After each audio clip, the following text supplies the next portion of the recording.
one of the things we're very aware at the hospice is that people are facing a difficult time in their lives, and of course they need the medical help to help them to be as comfortable and to get the best quality of life that they can. But we think about the whole person. What else might support someone at this time? And one of the things I'm very aware of is that actually being ill can cost money, and some people have to retire from work, and some people have to think about benefits for the first time in their lives. For some, it may raise housing issues. So we have a welfare service that can talk to people about all those kind of very practical aspects of learning to live with and managing a disease. And also our welfare service helps people who come into the hospice for some symptom control to help them go back home. A lot of our patients go back home. And Jackie, one of our welfare advisors, her job is to help people to do that, and that might mean they need extra care at home or equipment at home. So the first thing is to get people practically sorted out. When people are feeling more comfortable about they've got some money to live on, they've got various bits of equipment that may help them to remain mobile at home, they can then think about what they're thinking about and also their emotions. So we have a counselling service. I think people at this time of their lives are facing big questions. What's my life been about? What's coming next? How am I going to manage this time in my life? People's relationships, people's family relationships get affected, and we're very interested in supporting the whole family, because if we can put some services in to support the whole family, then the patient will feel supported. So we're very interested also in supporting the carers. So not only can carers get counselling, but we have a befriending service, so that a befriender might come in and sit with someone at home, the patient, so the carer can go out and maybe see a grandchild or a friend, knowing that their person has company at home. The counselling side of it, coming back to that for a moment, it's an opportunity for people to say things that they might not choose to say to close family members. They can say it to, sounds a bit odd to say a stranger, because that person obviously gets to know the patient. But they can have the freedom to say what they want, to work things through. And we find that by helping people to express what they're feeling and to face their fears, it helps them to get into their thinking, because as you can imagine, when something really big is happening in your life, and we've all had big things happen in our lives, we feel full of emotion. Our thinking goes to pot. We can't think straight. We can't remember as well. So if we can be there so that people can talk about how they feel, we can then help them to access their thinking, because it's very important people get a chance to plan what they want, to take some control, to be able to negotiate with their medical professionals about what might suit them at this time. With carers, it's also, I remember going to see a carer once, and the first thing she said to me was, "I feel like I don't exist anymore." And that to me really encapsulated, she had the courage to say that. I think a lot of carers feel that, but feel they can't say it. Well, in counselling they can say it. They can tell us that it's very difficult to be a carer week in, week out. It's not that they don't want to be a carer, it's not that they don't want their person to live a good life and have them around, but it's hard work and you give up a lot being a carer. So we're very interested in that. Obviously, at this time in life, people are thinking about big questions. What comes next? What do I really believe? Some people have a faith. Some people don't have a faith. Some people have a faith and express it through a religion.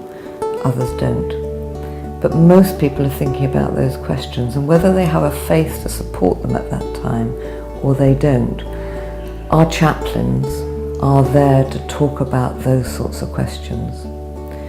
That sounds terribly serious. But also, say on the ward, our chaplain, I'm thinking of our chaplain that comes in on Monday, Marcus, he'll fix your telly for you if it's not working. he will find some way to engage with the person who is in that room, in the hospice, to talk to them in any way he can. He brings his dog with him, because sometimes that's a way of linking with you. So our chaplains are there to talk about those questions, and they don't mind whether you've got a faith or not. They really don't. They will talk about any aspect of life that you're concerned about. But if you do have a faith, then they will pray with you, they will bring communion to you, they will do those important things. And sometimes people want to get married and they'll do that, or they want a recommitment to their relationship, to their partnership, to their marriage. They will do that too. So that's our chaplains are there for that. The other thing we're very aware of is that our patients are going through all sorts of tests, examinations. They're touched a lot, but often not in a great way, because it's about the disease they have. Not that the people who touch them are doing anything but being kind and doing it in the gentle possible way, but some of those tests are pretty invasive. In our services, we provide touch through our complementary therapy service that is gentle, that is very tailored to the person who's receiving the treatment, whether that's massage, reflexology, a hand massage, a foot massage. A carer can take advantage of that as well.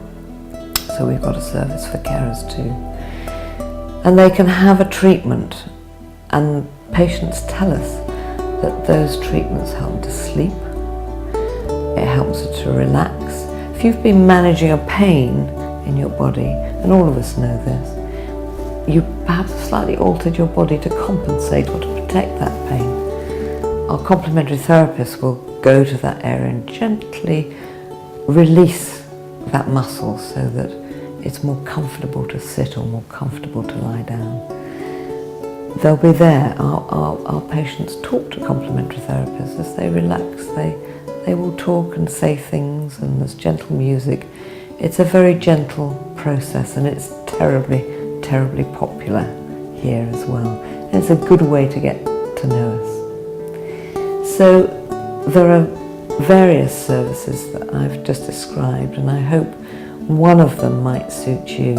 And one of the ways to meet us, to find out about those services, is to come to Beacon View, which is our well-being service. All the services I'm talking about are towards well-being. This one in particular is about meeting you, seeing who you are, what you might need, giving you an opportunity to meet other people in the same boat. There's nothing like meeting someone who's going through a similar experience to enable you to stop feeling isolated, to enable you to feel like you connect, that somebody understands. Patients give each other a lot of support. On Mondays, carers can come, meet other carers, again going through a similar sort of experience. And we will also put on various workshops and sessions, again to support the well-being of a patient or a carer. That might be relaxation, it might be a carer learning how to manual handle without detriment to their own physical well-being. It might be a discussion group, it might be a craft, it might be a mindful meditation, a different way of how to relax, all towards helping you to support yourself and to get the most out of life at this time. And also that the carer is able to sustain their well-being through this period of time. The other service we have, just staying with carers, is that when someone dies, and we can't avoid that, that's what we are about, obviously they often leave someone who's cared for them. And our carers are continued to be supported by us. We have a bereavement service. Carers can access the counselling service, and when someone dies they can access our counselling bereavement service. We're there for people. We're there to help them find their feet, to adjust to what has happened, and to explore how they might go on in life. and what they can bring into their lives to support them to do that. So those really are what we can offer while someone is receiving clinical and medical advice and treatment from here. We're interested in their practical concerns, we're interested in your general physical well-being, in your emotional well-being, and we will try to support you in any way that we can so that you get the most out of life at this time.